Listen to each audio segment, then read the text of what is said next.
Okay, Hods. So you've set aside some time in your busy day, I'm sure, to sit down and write your department development plan.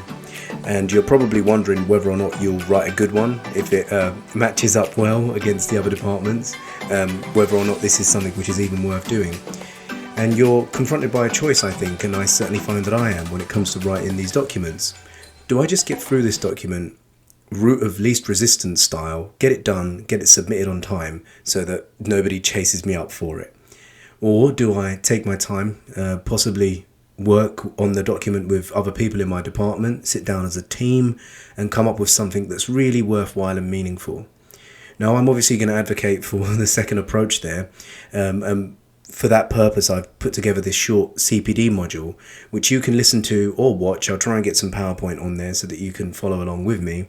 And it's really designed to support you as a head of department to write an effective, usable, and motivational department development plan document. Okay, so why do we have this department development plan? Now, yes, we do have things like Ofsted and Section 48 and interim Section 48 and 2-day inspections and 1-day inspections and section this and section that. And we've also got these borough visits that I'm sure you're aware of. You've probably heard of a gentleman called Mr. Ian Starling. And there are various organisations that are really designed to appraise the effectiveness of our provision here at All Saints. Now, these organisations are important. I don't want to discount them, but we need to be very prudent when it comes to working towards the true recipients of our work. And as you know, these are the children. So for the purpose of this document, I want you to consider Ofsted and consider all the governors and consider all the various sources of accountability that we have, but consider first the children. At some point, a child is going to sit in front of you or teachers in your department in order to be educated by you, simply put. And Ofsted looks at the quality of the education that is provided. And as a school, obviously, we want to champion the quality of education as the foremost aspect of what we do. The child that's going to sit in your class is a recipient of the education you provide, that which you provide through the work of your department. So this document should therefore be approached as a document that you're writing and you're going to put on digital paper, not simply what you think we want to hear, but rather the overall vision that you have for your department, because that child deserves by right and by law to receive an education from you, and a good one at that. So what type of education are you going to build through the work of your department? This is your vision on paper. So only put onto paper the very highest expectations of yourself and your team. Put onto paper your plan, make it manageable, but don't go easy. Let's not make it a soft plan that actually, isn't ambitious at all. We know that the Ofsted inspection framework really does mention the word ambition quite a lot. I sat down and I went through it, and I've seen it arise at least on 10 occasions. So ambition, it's really important to be ambitious. And I think that's a positive that we can take from the framework. So we don't want to just manage the department that we're working through. We want to truly lead them to departmental excellence. Okay, so at the next stage, you've probably made a start and you've changed the name on the front of the document to reflect the name of your own department. And I would recommend that as soon as you've done that, take a moment and have a brief read of the introductory notes, especially the mission statement. I think that having that on the front of the document really grounds all of our work and shows that this document is part of the life of our school and part of the overall mission of our school. And if there's one part of the mission statement that I would like you to particularly focus on, something that I really like, is the part which says that we wish to progress in a spirit of togetherness. So we can really make this sentiment a reality because it does speak about progress, which is really what we're about when we speak about teaching students and the curriculum as a whole. You've then got the 4 whole school priorities. Now, these priorities are not just words that, one member of SLT comes up with, in the year before or over the summer or just before the start of year addresses. Normally from about Easter time until really the end of the summer term, what happens is senior leaders are getting together and they're discussing these things and using their knowledge of the various areas that they're responsible for and the analysis of those areas to come up with some priorities that will really help to move our school forward. So I highly recommend familiarising yourself with the 4 priorities and the mission statement to start off with. Next part of the DDP is pretty straightforward and you can get through it with relative ease. All you're going to do is write down who is in your department and provide some context for that person and the length of time that they've been in the teaching profession. So you've now written down your department, and this is going to help you for a number of different reasons. I think first and foremost, you're taking stock of who the people are who you're going to work with. You know, this is a human person's job. We work with people, so we need to know who they are, even if it just starts with the basics. Now, do you have non-specialists who maybe teach your subject? It's really important to know that they will need support. Do they have support? Do you have someone who is on maternity leave or someone who's on long-term leave for some other reason? Do you have part-timers?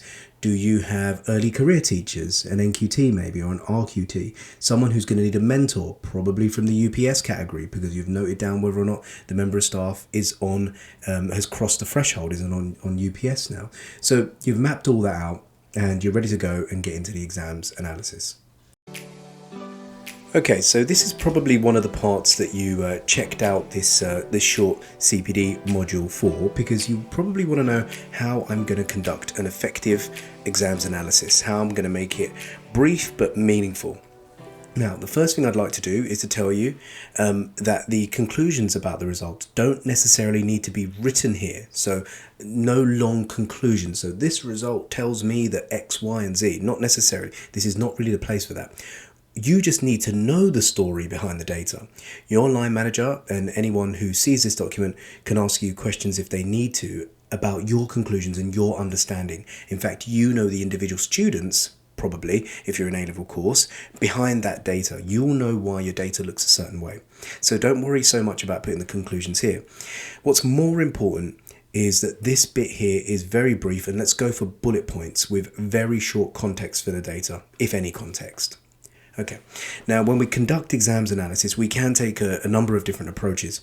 One approach is to provide overall headline figures, and I have noticed on some of the DDPs that have been submitted already, headline figures seem to be the way to go. Now, headline figures are those that look like this. It's like these students achieved X amount of whichever grade, and this is typically presented as a percentage. Some people have even put down the old number of students getting grade 9 to 4. Now this is somewhat helpful, but it isn't overly helpful. And in fact, I would say that these are really just headline figures at best. They don't really help us when it comes to looking to do a deep dive into the data behind the headline figures. So what we really want to do in order to take a deeper dive into the data is we want to conduct what's known as a gap analysis. Now, for those of you who have already done the line management document on numerous occasions before, you already know what a gap analysis is. For those of you who don't, please come and see me, see your line manager, and they can bring you up to speed on what a gap analysis is. Or if you'd like to, I don't mind producing another one of these short modules if you're finding it helpful on what an effective gap analysis would look like. But essentially, a gap analysis, what you would do is you look at various student groups. And then what you take that group and then you compare them based on their target grades or based on the actual grades they achieved, and see if some groups are performing better or worse than or at the same level of other groups. So an easy one as an example, just to help you in case this bit's getting a little bit confusing here, you can compare the attainment of boys to the attainment of girls. So you can say, right, take a headline figure, 9 to 4, the grade of 9 to 4, we had 75% boys achieve 9 to 4, and we had 85% of girls achieve 9 to 4. So that shows that girls are slightly outperforming boys in that regard. And that's just a direct comparator. That's a very basic one. Essentially, what a gap analysis does is it says if you take two people of the same ability level or the same prior attainment, which is my preferred term to use here, and you sit them in your class, one being a boy, one being a girl, our quality of education should be robust enough to really cater for the needs of both the boy and the girl. This is what we call effective differentiation, because you cater for the needs of the learners. And yes, there is a difference in the learning styles of boys and girls, but there isn't in their capabilities, because we've already removed the capability factor because we've chosen to take two students, for our example, who have got the same prior attainment data. They both came to you with the same ability level based on prior attainment data. So therefore, at the end of the key stage analysis of that boy versus girl group, there shouldn't be a gap in their attainment data, or at the very least there should be a small gap, because that shows that our education or our educational provision is robust enough to cater for the differences in their learning styles and other factors as well that come into play. So we don't just teach to middle ability girls, we're teaching to all levels of both genders. I must mention here that there are multifactorial reasons why there might be a gap if you compare any two groups.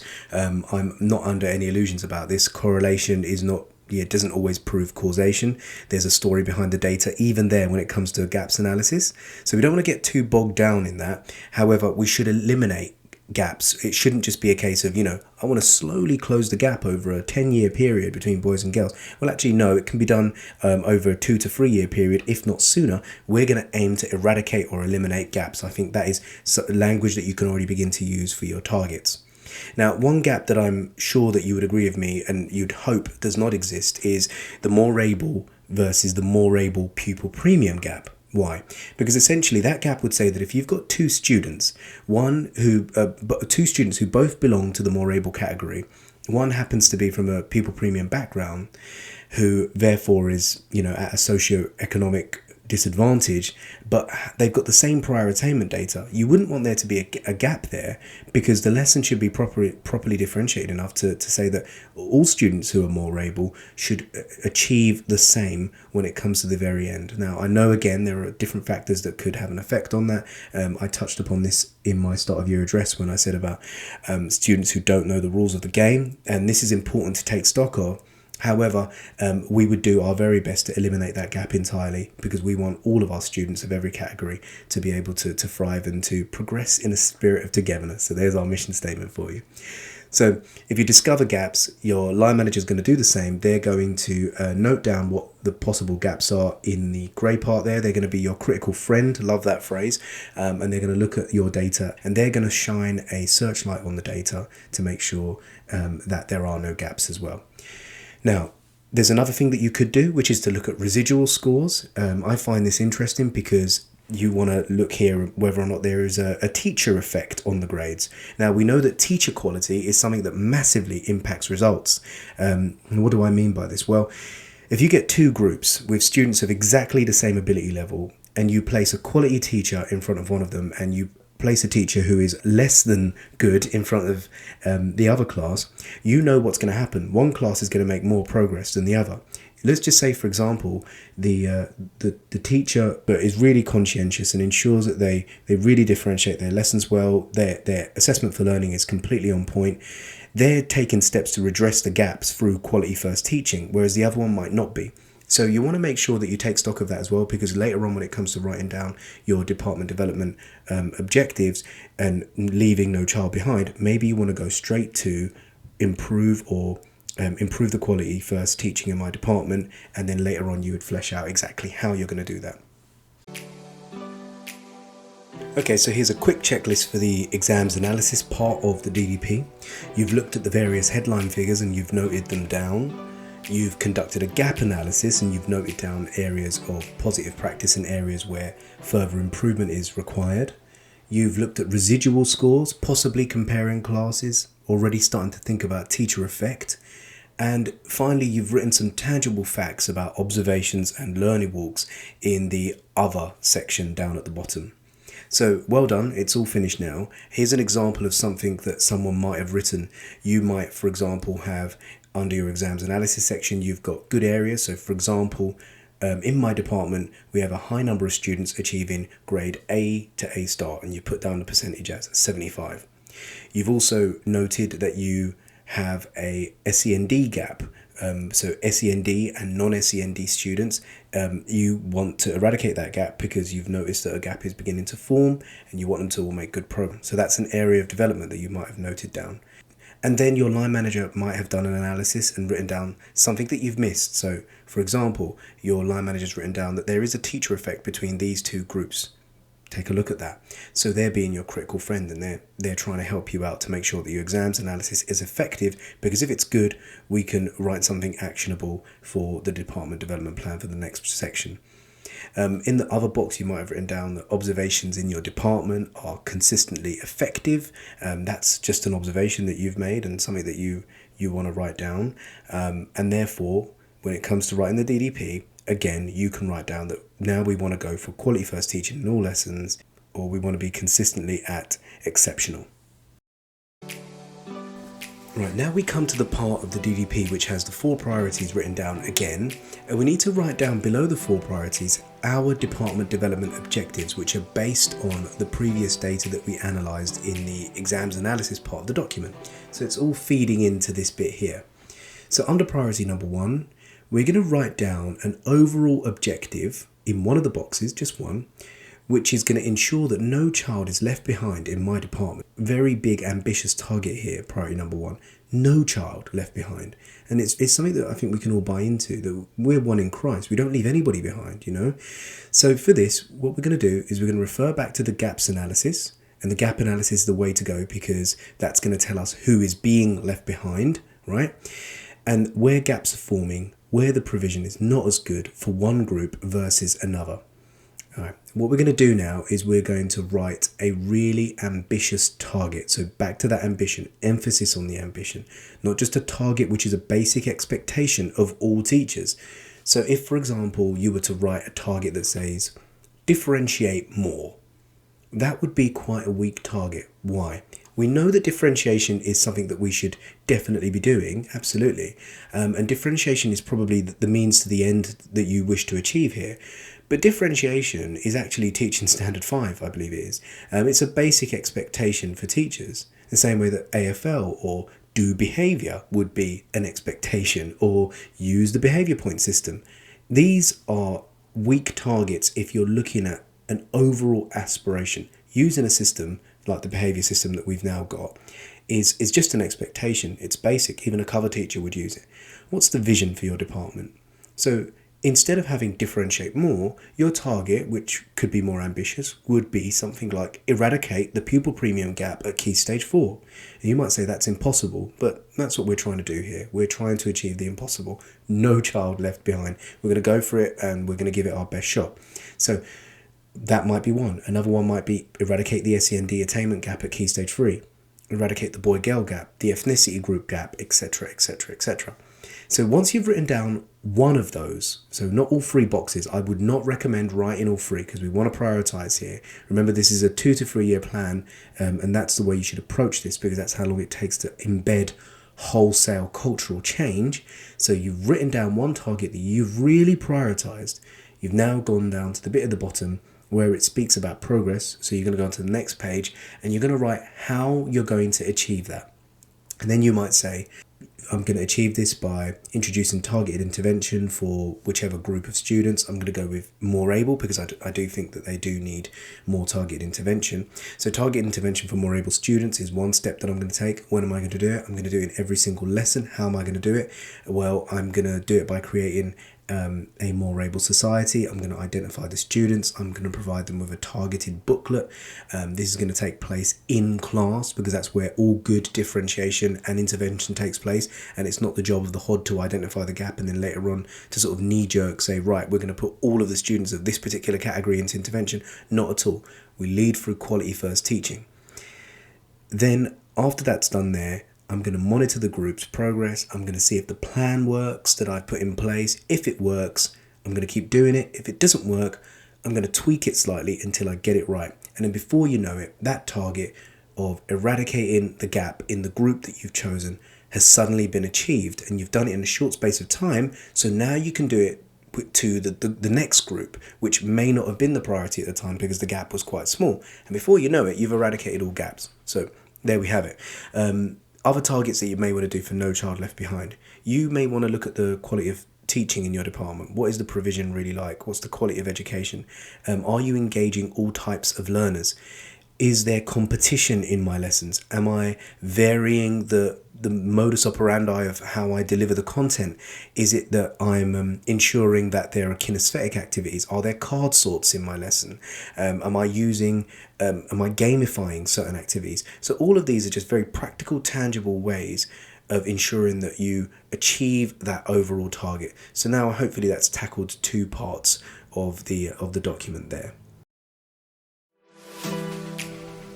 Okay, so that I'm not in danger of making this short CPD module become a very long one, I'm going to call it there and just and stop. We've got the bare bones of how to write this thing, and what we want to do is we want to be ambitious. We want to bear in mind that the recipients of our work here are the students who come to our school. They're the ones who will benefit from our ambition, and that's what we ought to do, is be ambitious for their sakes and for the sakes of the families that they belong to. And hopefully we will be able to not only just eradicate gaps, we will also be able to produce a curriculum which has a wonderful co-curricular offer that's very ambitious. We want students to come along to all of the clubs and the activities that you take the time to put together out of love for the subject that you teach. So I'll leave it there, and if you found this helpful, I would appreciate if you did let me know. If you didn't find it helpful, if you'd like me to tweak it somehow, I will also take on board that feedback. In fact, that's one of the reasons why I'm doing this, because of prior feedback that I've got on these short sessions. So thank you so much, and best of luck writing it. Please do speak to your line manager or come and speak to me if you have any queries about the department development plan.